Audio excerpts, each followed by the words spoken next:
38 anyos nga babae patay sa gintiro sa iya live-in partner sa barangay Salvacion Habog-Habog, Molo. Pagsaway sa biktima sa suspek ginatulo rason sa krimen.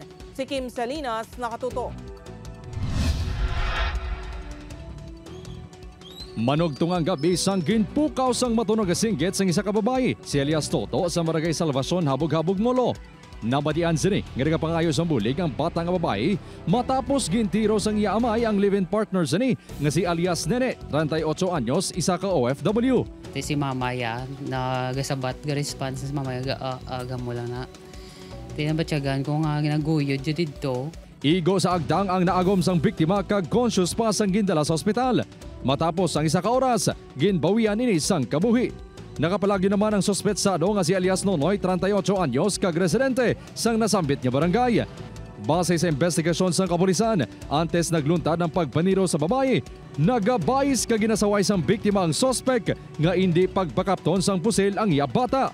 Ang asawa, ang intensyon ko sang live-in partner nga sa biktima at naton ipunggan ko ro. Galing sa pick gross nila nga pagbinaysay, mo to nga natiruhan sa sang iya nga sang live-in partner niya. Natukiban man sang kapulisan nga hubog ang suspek. Samtang kahapon sang aga, nagbayis man ang mga live-in partner tuhoy sa kwarta. Ini man ang nabatian ni alias Toto nga sigit sang bata sang natabo ang pagpaniro. Ang bako ng bata yung sa 500 lang intero mo si mama mo naman. Nahibaluan man sa kapulisan yang suspek ang may record sa Women and Children Protection Desk sang Molo sang pagbarakit sa legal sini nga asawa. Upod Kirmel Porquia, Kim Salinas, 1 Western Visayas.